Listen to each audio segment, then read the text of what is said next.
Eclesiastes, o capítulo 3, o verso 1 em diante, a palavra do Senhor ela diz assim: para tudo há uma ocasião certa, há um tempo certo para cada propósito debaixo do céu. Tempo de nascer, tempo de morrer, tempo de plantar e tempo de arrancar o que se plantou, tempo de matar e tempo de curar, tempo de derrubar e tempo de construir, tempo de chorar e tempo de rir, tempo de plantar e tempo de prantear e tempo de dançar, tempo de espalhar pedras e tempo de ajuntá-las, tempo de abraçar e tempo de se conter, tempo de procurar e tempo de desistir, tempo de guardar e tempo de jogar fora, tempo de rasgar e tempo de costurar, tempo de calar e tempo de falar, tempo de amar e tempo de odiar, tempo de lutar e tempo de viver em paz. Amém? Como a palavra ela nos diz, tudo debaixo do céu tem um propósito. E aqui, de uma ponta a outra, de perder tudo, de ganhar tudo, né? De um lado a outro, em tudo o que fazemos aqui debaixo do céu, está aí o sofrimento. E como a palavra fala que em tudo existe um propósito debaixo do céu, até o sofrimento ele tem um propósito. Amém? Vamos buscar o Senhor em oração? Senhor Deus e Pai, Deus Todo-Poderoso, nós te louvamos, nós te glorificamos e te exaltamos. Pai, obrigado por esse dia, obrigado, Senhor, por esse momento. Peço perdão, Senhor, pelos nossos pecados, peço perdão pelas nossas falhas. Sabemos, ó Pai, que agora estamos expostos à Tua palavra. Estamos expostos, Senhor, à Tua presença. Eu peço a Ti, Senhor Espírito Santo, que o Senhor se mova, continue, ó Pai, se movendo nesse lugar, com liberdade, nos ajudando a entender e a compreender todas as situações. Que esse seja um tempo, ó Pai, onde nós possamos novamente ouvir a Tua voz, e que em todo o tempo o Teu nome seja exaltado e glorificado. No nome de Jesus Cristo nós oramos. Amém. Amém, irmãos? Quando a gente fala a respeito de sofrimento, e logo eu pensei em algo para a gente poder exemplificar, e aí logo eu pensei na academia, né? Faz tempo que eu não participo, que eu não vou a uma, muito tempo. Mas na academia, o que acontecia? Existe algo que é chamado de hipertrofia, né? Quando você fortalece o músculo.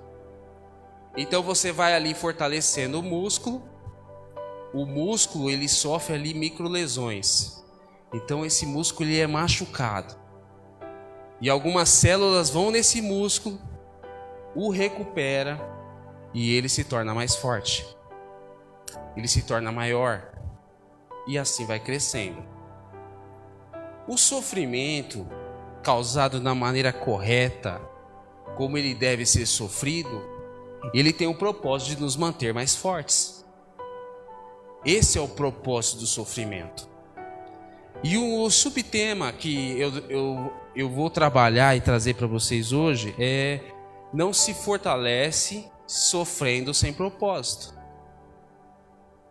Mas Pedro, como que a gente vai sofrer com o propósito? Como eu vou sofrer sem propósito? E é isso que a gente vai trabalhar hoje. Então, para a gente poder aqui observar o tema, fortalecidos no sofrimento. Então nós estamos no sofrimento e estamos sendo fortalecidos. Essa força, onde ela nos fortalece, e o fortalecer é eu adquirir força que eu não tenho. Eu adquiri uma força que eu não tenho. E no momento onde eu estou nas diversas fases da minha vida e fazendo as diversas coisas, aí a gente precisa pensar nessa força em que nós exercemos para estar aqui, para estar cuidando da nossa família, para estar fazendo as nossas obrigações. Nós precisamos pensar nessa força. E existem algumas fases na nossa vida, por exemplo, a guerra. Quando estamos em guerra, lembra aí, quando você está em guerra, a guerra, ela é algo na nossa vida onde a gente não adquire força. A guerra é algo na nossa vida onde a gente exerce a força que a gente tem. Então não tem como eu ficar mais forte na guerra. Porque enquanto eu estou lutando, a minha força ela vai indo embora. A minha força ela não aumenta no meio da guerra. Às vezes eu posso até entender que eu não sabia que eu tinha tanta força, mas a força estava ali. Então não tem como eu ficar mais forte na guerra. Em Juízes, o capítulo 6, o verso 12, o anjo, ele chega em Gideão, e Gideão, abram comigo aí, Juízes, capítulo 6, o verso 12.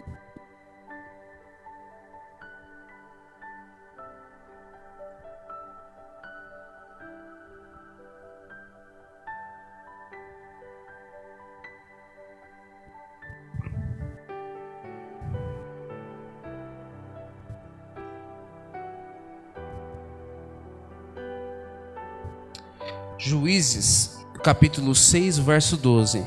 Então o anjo do Senhor apareceu a Gideão e lhe disse: o Senhor está com você, poderoso guerreiro. E Gideão, ele escuta aquela declaração do anjo e olha para ele mesmo e alguma coisa não bate, né? Como assim? Eles estavam guerreando com os midianitas e ele fazia algo escondido porque eles estavam cansados de sofrer na mão de Midian, dos midianitas. E o anjo o chama de poderoso guerreiro. Então, quando nós entendemos que o Senhor, ele não está dentro do tempo, ele está fora, e ele sabia o que Gideão iria se tornar,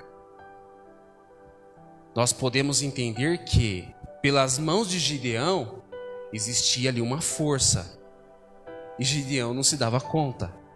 Então, quando nós estamos guerreando, nós podemos sim exercer uma força que nós podemos até acreditar que estamos ganhando essa força, mas não, essa força estava ali.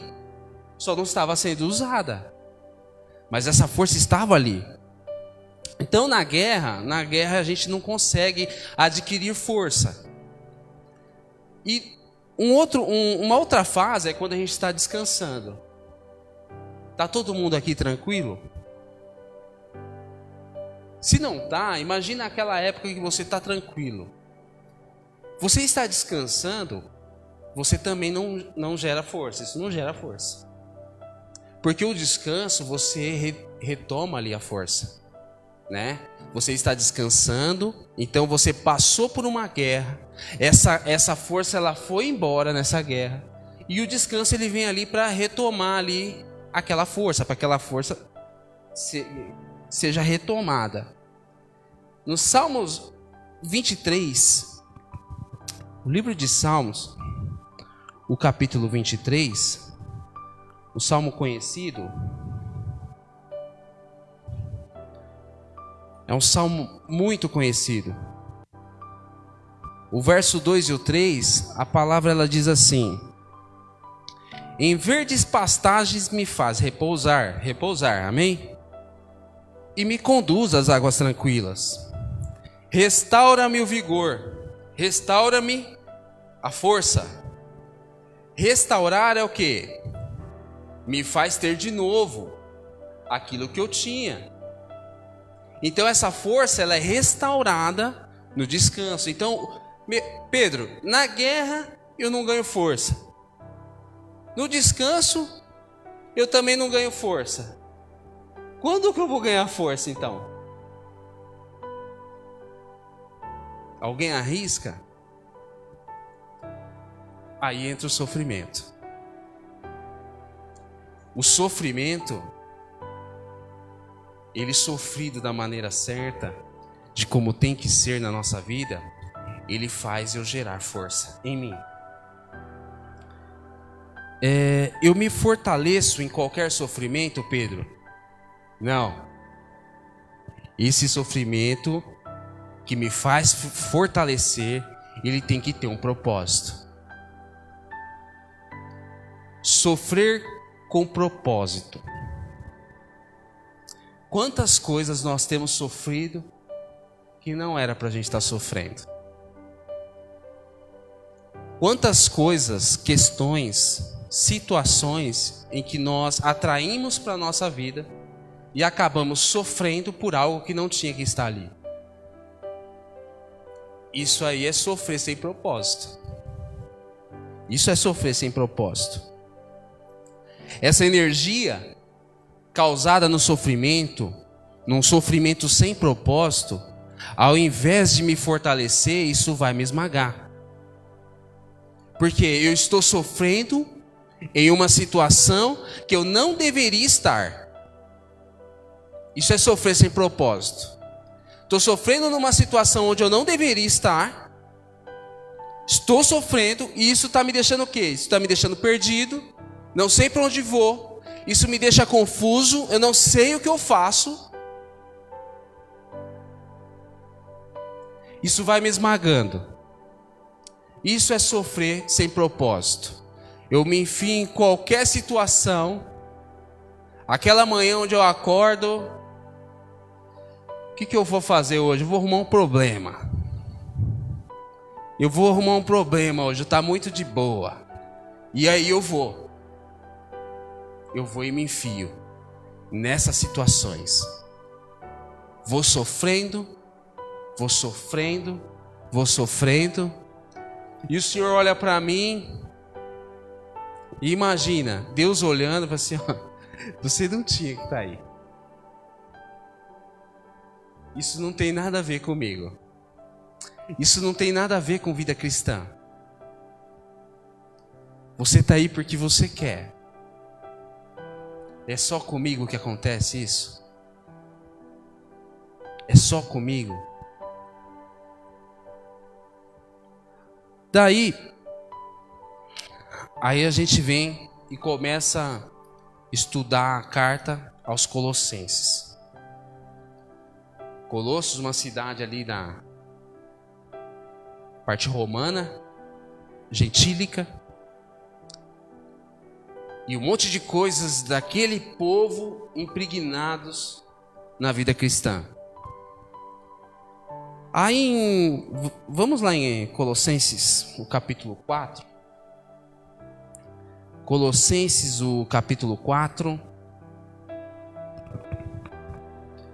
A gente vai ler o verso 9.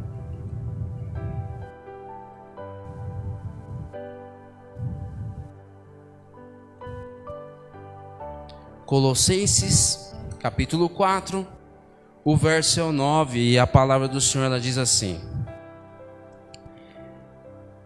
Eu vou ler o 7 para que a gente possa entrar no contexto, amém?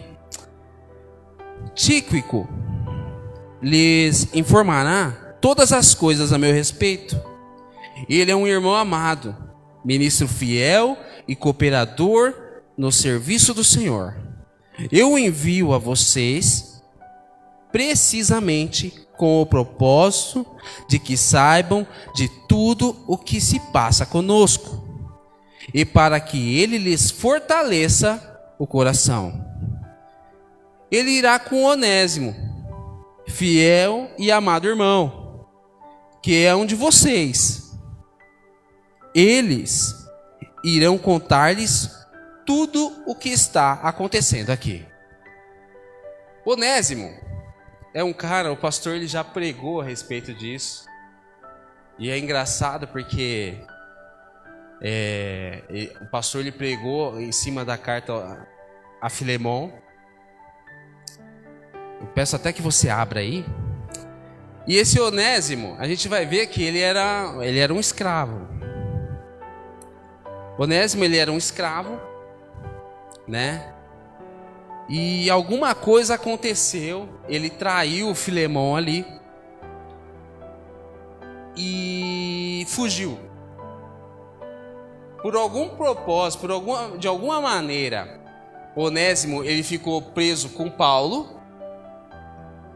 começou ali a ajudar Paulo, no ministério de Paulo, se converteu, era um escravo romano, era um escravo dos irmãos lá de Roma, e ele se converteu, e é nesse quesito.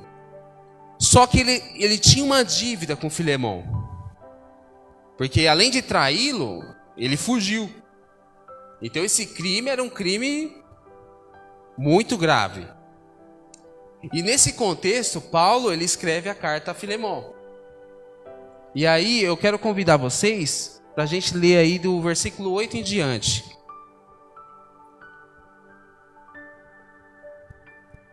Filemão, versículo 8.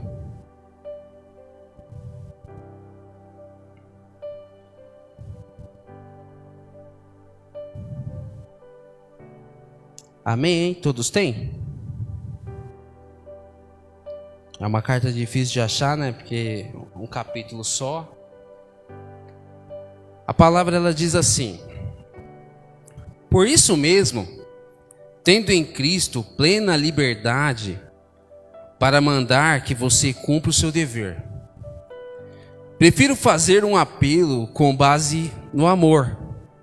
Eu, Paulo, já velho, e agora também prisioneiro de Cristo Jesus, apelo em favor do meu filho Onésimo, que gerei enquanto estava preso. Ele antes era inútil para você, mas agora é útil, tanto para você quanto para mim. Mando-o de volta a você, como se fosse o meu próprio coração. Gostaria de mantê-lo comigo, para que me ajudasse em seu lugar enquanto estou preso por causa do Evangelho. Mas não quis fazer nada sem a sua permissão, para que qualquer favor que você fizer seja espontâneo e não forçado. Talvez ele tenha sido separado de você por algum tempo, para que você o tivesse de volta para sempre. Mas não como escravo, mas muito além de escravo, como irmão amado. Para mim, ele é um irmão muito amado, e ainda mais para você, tanto como pessoa, como cristão. Assim, se você me considera companheiro na fé, olha que Paulo fala a Filemão. Se você me considera companheiro na fé, receba-o como se estivesse recebendo a mim. Se ele o prejudicou em algo, ou deve alguma coisa para você, ponha na minha conta.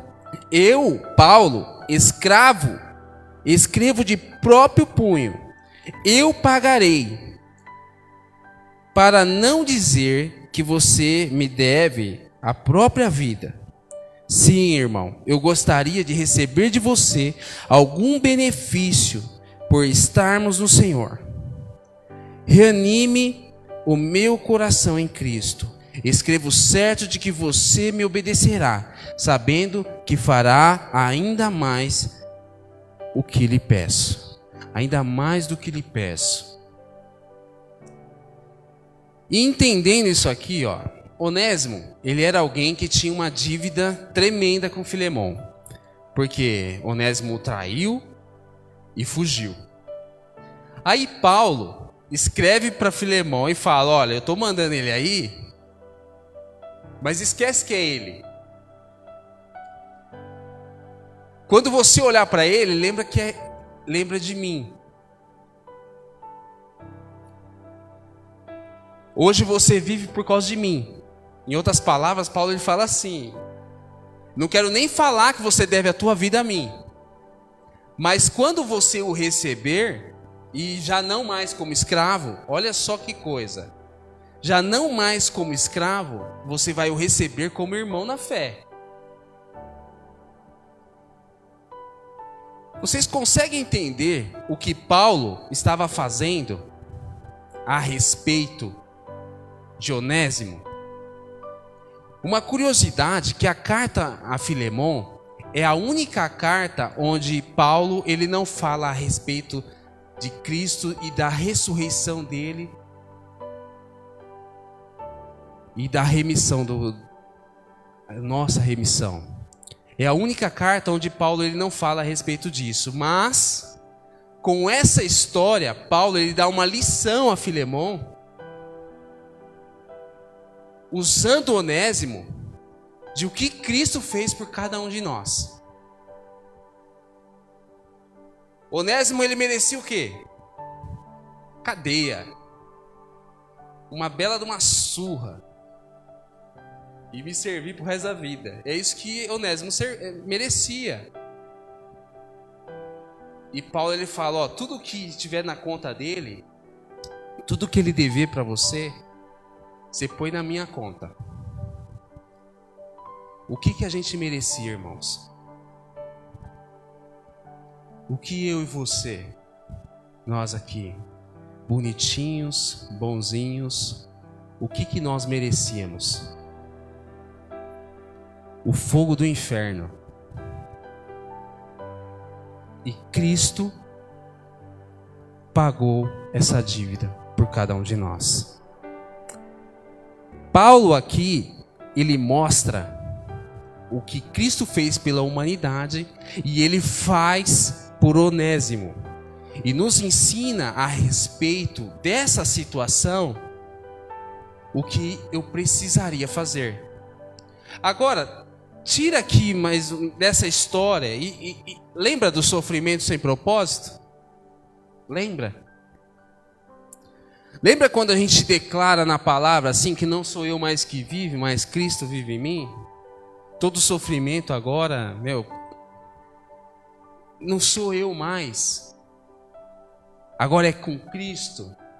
Mas aí todo sofrimento que alguém me causa é sempre me acertando. Aí eu esqueço Cristo. Aí não é com Cristo mais. Aí é comigo. Aí já é comigo. Esse é o sofrimento sem propósito. Aonde eu deixo que aquilo me atinja, tiro Cristo de lado e eu guerreio carne com carne. Isso é sofrer sem propósito. Porque se nós entendermos o que as pessoas ou qualquer situação cause na nossa vida, se eu perguntasse a Jesus o que eu devo fazer a respeito disso, será que eu teria ouvidos para ouvir o Senhor? O que eu faço diante disso? O que eu faço diante dessa pessoa? Senhor, não foi comigo, foi com o Senhor. O que eu faço? Perdoa, ama, mas não, doeu em quem? Doeu em mim. Não tem Cristo na história mais, se trata de mim. Esse é um sofrimento sem propósito. Paulo aqui ele nos ensina a respeito disso tudo, da remissão, através da vida de duas pessoas. Uma pessoa, que é Onésimo, que está agora ganhando algo que ele não merecia. Onésimo não merecia o perdão. Mas Paulo se coloca no lugar de Onésimo. Então você vê, ele não fala para Filemão falar assim, ó, esquece isso.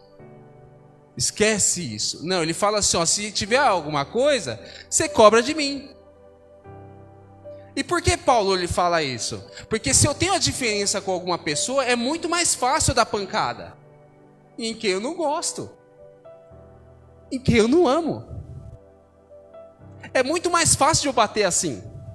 Mas quando alguém que eu amo, quando alguém que chega e fala assim, ó, não, o que for dele cobra de mim, eu seguro a mão. Mas o que Cristo quer para mim e para você, irmãos? Que eu tenha esse sentimento só com os meus? Só com os de casa? Que eu tenha esse sentimento com todos. Quando eu amar como eu devo a cada um de vocês, eu vou tomar muito cuidado na hora de bater. Quando eu amar cada um de vocês, eu vou tomar muito cuidado no que eu vou fazer. Mas se eu já tiver uma perna para descambar, com certeza a pancada vai ser muito mais forte. E isso se trata do caráter não daquele que merece, mas do caráter daquele que julga. Porque Filemão, ele poderia cobrar Paulo. Mas Paulo, ele fala, olha, eu não quero nem falar que você deve a tua vida a mim. Eu não quero nem falar que você é meu discípulo. Mas, ó, se tiver alguma coisa, esquece o Onésimo. Cobra de mim. E Paulo, ele tem uma certeza aqui, ó, sabendo que fará ainda mais do que lhe pedir. Paulo, ele sabe que ele ia fazer. Paulo, ele sabe. Paulo, ele sabe. Para mim e para você hoje, irmãos, o que a gente precisa entender? Esse sofrimento sem propósito, que muitas das vezes a gente sofre, que eu trago esse problema para a minha vida, quando eu pergunto para o Senhor antes, com certeza Ele vai mandar eu tirar isso do meu coração. A pergunta é, você quer isso?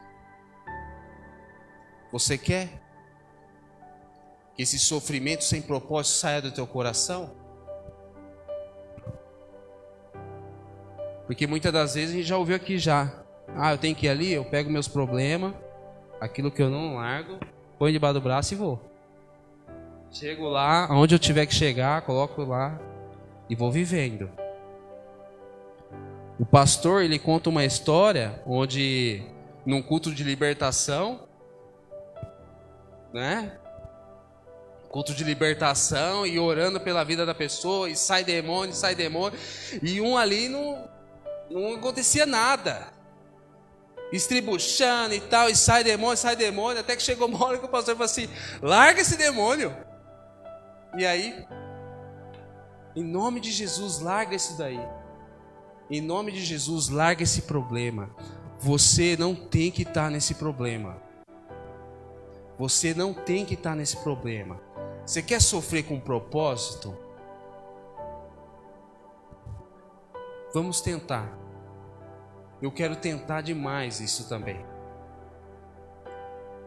Antes dessa palavra eu ministrar para vocês, o Senhor ele vem tentando colocar isso no meu coração. Porque não é fácil. Não é fácil pegar um problema, achar ele bonito e tomar como meu. Não é fácil. E quando eu estou acostumado com esse problema, não é fácil largar. Mas para que eu possa sofrer com propósito, para que eu possa crescer de fato, eu preciso tomar uma atitude. Eu preciso tomar uma atitude. Nosso crime também é de morte. Nosso crime também é de cadeia, de prisão, de sofrimento eterno. Mas o Senhor Jesus nos redimiu. O Senhor Jesus, Ele nos redimiu e nos fez justos pelo seu sangue. Que nós possamos usar dessa misericórdia também com o nosso irmão. Porque se eu não usar, vai ser muito difícil. A última leitura, Hebreus 12, na quarta-feira, eu não consegui assistir o culto, eu tive que assistir depois. Mas o Léo, ele falou algo muito importante. E eu queria também usar isso. Hebreus 12, o capítulo 1 e 2, a palavra ela diz assim: portanto, também nós, uma vez que estamos rodeados por tão grande nuvem de testemunhas, livremo-nos de tudo o que nos atrapalha e do pecado que nos envolve, e corramos com perseverança a corrida que nos é proposta. Existe uma corrida que nos é proposta. Qual é essa corrida? Tendo os olhos fitos em Jesus, autor e consumador da nossa fé. Ele, pela alegria que lhe fora proposta, suportou a cruz, desprezando a vergonha, e assentou-se à direita do trono de Deus. Amém? O Léo ele trouxe esse versículo e é algo que é importante. O que muitas das vezes a gente vive no sofrimento, sem propósito. O nosso olhar, ele chega até ali, ó. Nunca a minha visão, ela vai além. Porque o que me faz relevar algo que alguém me faz de mal? Olhar no além.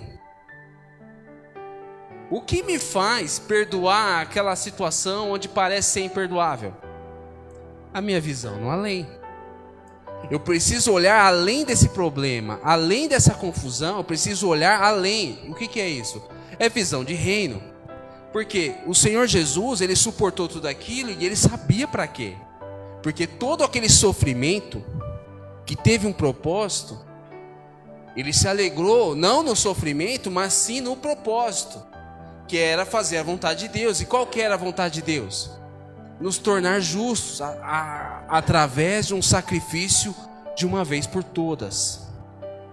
Toda vez onde nós nos depararmos com sofrimento sem propósito e eu olhar para esse sofrimento, eu vou tomar a decisão errada. Mas se eu olhar além, o que vem depois disso, aí eu começo a tomar a decisão certa. Quando os outros falam que nós, cristãos, nós corremos na contramão do mundo, isso é uma grande verdade. Então as atitudes que eu tomo, elas são difíceis. Muito difíceis, por quê? Porque eu vejo eu tomando atitudes que todo mundo toma. Eu faço o que todo mundo faz. Eu acho certo o que todo mundo acha certo. Então eu começo a andar com o mundo.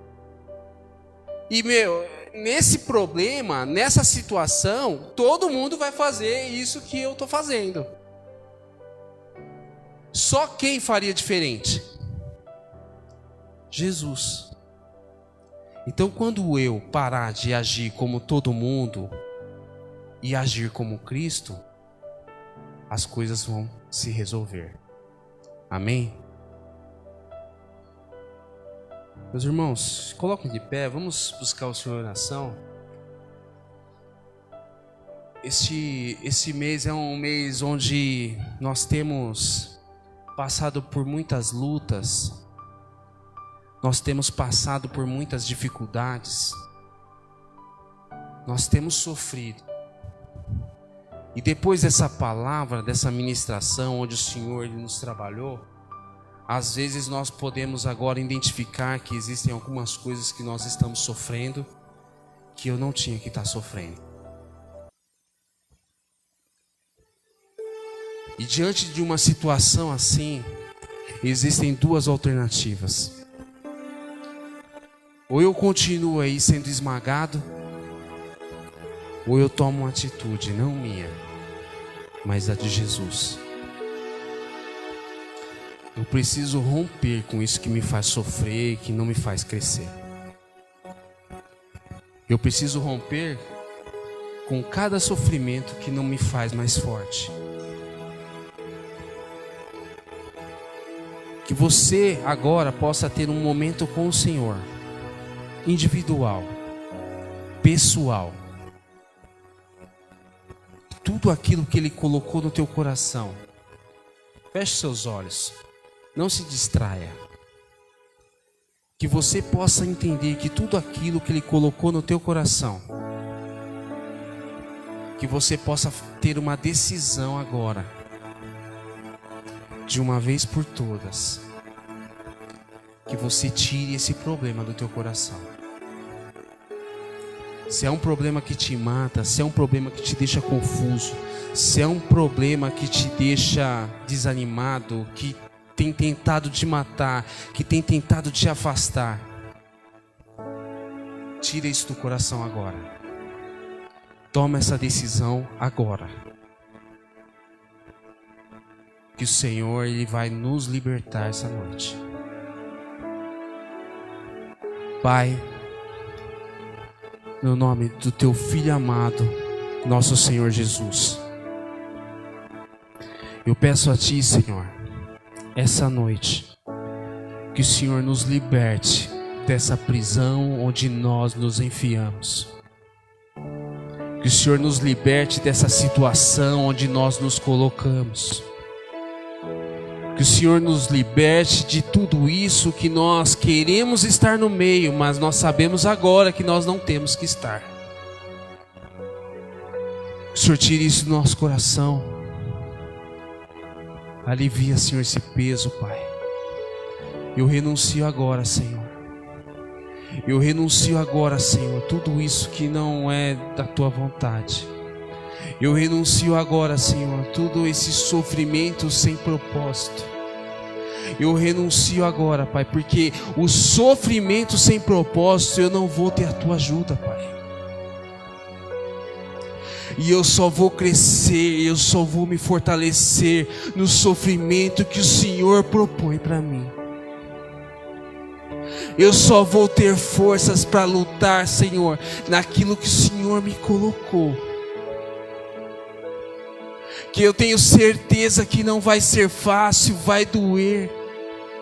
Eu vou sofrer, mas vai ter um propósito. Não que eu venha a merecer algo, Pai, mas que eu possa, Pai, ficar mais forte. Porque eu sei que virão guerras mais poderosas, onde eu precisarei estar mais forte.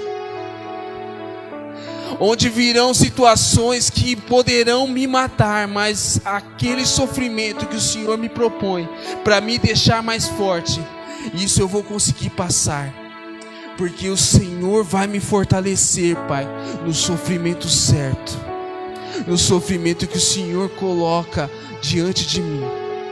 Que eu possa, Senhor, sofrer e ser fortalecido, mas não olhar para isso, Pai, mas que eu possa olhar além, Senhor. Que eu possa em todo o tempo ter uma visão de reino, Senhor. Que eu possa ter, Senhor, em todo o tempo uma visão onde eu possa fazer a Tua vontade, Senhor. Arranca de mim agora, Pai, tudo que não vem do Senhor. Em nome de Jesus, Pai, me tira, Senhor, tudo isso do meu coração. Que eu sei, Pai, que eu não vou crescer com esse tipo de sofrimento, um sentimento infantil, Senhor. Que nós possamos, Senhor, ter maturidade e ter em todo o tempo, Senhor, podermos crescer, Senhor, diante de tudo que o Senhor coloca para nós fazermos, ó Pai. Que nós possamos, meu Deus, nos fortalecer, Senhor, para lutar cada batalha que o Senhor colocar diante de nós. Para que nós possamos lutar em todo o tempo, Pai, glorificar o Teu santo nome. Pai, nos ajuda a não fazer mais o que nós queremos, mas colocar tudo diante do Teu querer. Porque nós em todo o tempo temos pendido a errar, Senhor. Mas que nós possamos Te perguntar mais.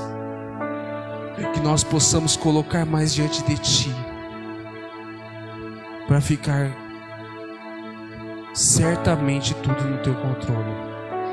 Pai, nós oramos no nome de Jesus Cristo. Amém, Senhor. Aleluia. Irmãos, dê um aplauso ao nome do Senhor Jesus.